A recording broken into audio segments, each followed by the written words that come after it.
Can versus could. These are another set of words people usually have confusion about. Where do I use can? Where to use could? These are generally the questions among students. So this video today will give you more understanding and clarity on the usage of can and could in sentences. So let us begin. So how do we identify the place of usage of can and could? How can we be sure where to use can and where to use could? So let us understand this. Can and could both are modal verbs. Now, our next question would be, what is modal verb? So modal verbs are those special helping verbs that are coupled together with other verbs and indicate things like likelihood, ability, permission, request, suggestion, order, obligation, uncertainty, probability, etc. Now here we are going to list down all the modal verbs that we have. However, in this video we are going to elaborate only on can and could. So here's the list of the modal verbs. Can, could, will, would, may, must, shall, should, might, ought to. So these are the usual modal verbs that we have in English that we use coupled with other verbs to indicate things like ability, permission, request, etc., which we are going to understand further. So here we are going to look at the usage of can and could. So when do we use can? Can is usually used to mean something will happen, as in nothing can stop it from happening. So it portrays ability of being able to do something. For example, I can go for a movie tomorrow. So it is showing my ability that yes, I will be able to go for a movie tomorrow. Now when do we use could? Now could is usually used to mean something will happen only if certain conditions are fulfilled. So basically what it portrays is conditioned ability. Like for example, we could go for a movie if I am free. That means we would be able to go for a movie only if I am free. So it is portraying a conditioned ability. Yeah? So here we are going to look at the usage of can and could. So we are going to understand better in what context do we use can and could and make it sound more appropriate. So the number one point is ability. So both can and could are used to express ability. Can expresses an ability of the present. For example, I can speak English. So it is an ability of the present. I can speak English presently. But when I use could, it shows an ability of the past. I could play the piano. So I could play the piano probably 10 years back. I could play the piano when I was young. So it is a past ability. The next point is permission. So we can use both can and could to ask for permission. But can is a more informal and impolite way of asking permission. For example, can I borrow your pen please? So this is a question you would ideally ask your friend or your close relative or maybe your closest pal. Hey, can I borrow your pen please? So this is not something that you should ideally use for your senior at work or maybe your teacher. But when you use could, your permission sounds more formal and polite. So, this is ideal to be used at work with a senior, with your boss, with your teacher, or maybe when you go for an interview. For example, could I use your pen, please? Now we'll come to the next point, that is request. So both can and could are used to express a sense of request. But can is a more informal way of going about it.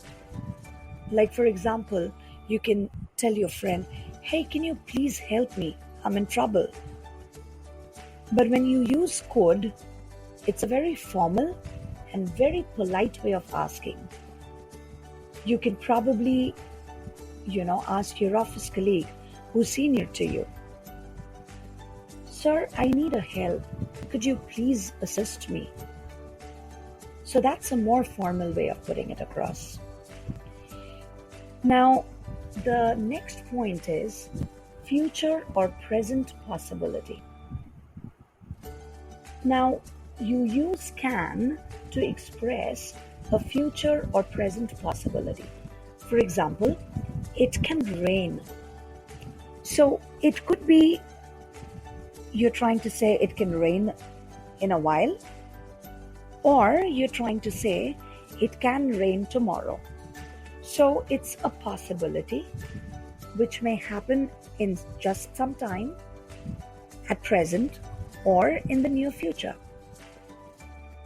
But when you use could, so that is of a past possibility. For example, suppose you've had a big fall from the staircase, but thankfully you've not injured yourself. And you call your friend up and you tell him that, I had a big fall. I kind of just fell flat. And your friend tells you, oh, really? But thank God you were not injured. You could have injured yourself so badly. So that's a possibility. That's a possibility that could have happened, but it has not happened. So it's a past possibility. You could have injured yourself. So these are the possible scenarios in which you can use can and could, depending upon the situation and the scenario. So here we're going to look at how to construct an affirmative sentence with can or could. So let us look at the formula. We would first have the subject plus can or could plus the first form of verb plus the object. So as we know, that subject is the doer or the performer in the sentence. Verb is of course the action word, and object adds texture or meaning to the sentence. So this is how we would construct an affirmative sentence, whether we use can or we could. This is going to be the basic structure of it. So let us look at the first example. I could speak in English when I was 3. So this is showing my ability in the past. I could speak in English when I was 3. The next example, she can help you. So that is something that she can do currently. At present, she can help you. It's an ability that she has at present. The next example is, a cat can climb a tree. So that is also an ability of the present. I could eat chicken before, but just don't like non-veg anymore. So it is showing my past habit. I could eat chicken before, but I don't really like to eat chicken anymore, or I don't like to eat non-veg anymore. So this is the basic way to construct an affirmative sentence with can or could. So we have learned how to create affirmative sentences with can or could. Here we are going to learn about negative sentence. How to create a negative sentence with can or could. So basically, if can or could was expressing my ability, a negative sentence would actually show my inability. Let us take a look at the formula. We have the subject plus cannot or could not plus first form of verb plus object. So what is different here from the formula of affirmative? We have this extra not, cannot, could not. So the not here is basically introduced to negate my ability or to express my inability. So in an affirmative sentence, if I was saying we could understand it, in a negative sentence, we would say we could not understand it or we couldn't understand it.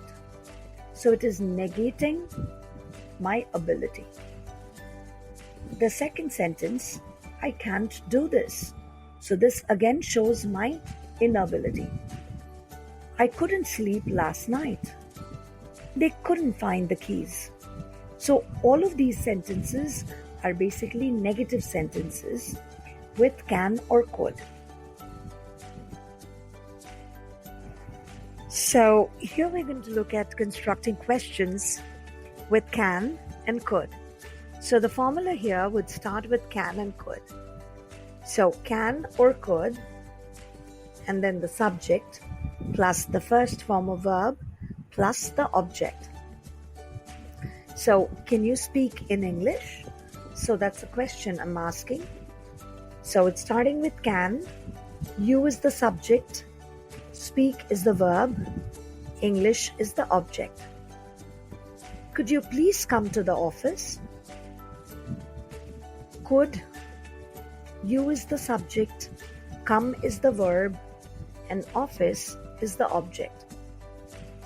Can your wife cook lunch today? So can, your wife is the subject, cook is the verb, lunch is the object. So these are questions that I'm asking using can or could. Could you please pass the glass of water? So could, you is the subject, pass is the verb, and glass of water is the object.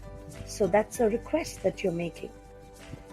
You're asking the person, could you please pass the glass of water? Hope you liked and enjoyed this video. Hope this helps you in getting some more clarity on your usage of can and could. If you have any questions, please do not forget to type it in the comment section. And also, if you want to get more confidence in speaking English, join the Unnati English workshop or visit us at unti.in/eng. And please do not forget to like, share, and subscribe. Thank you for watching.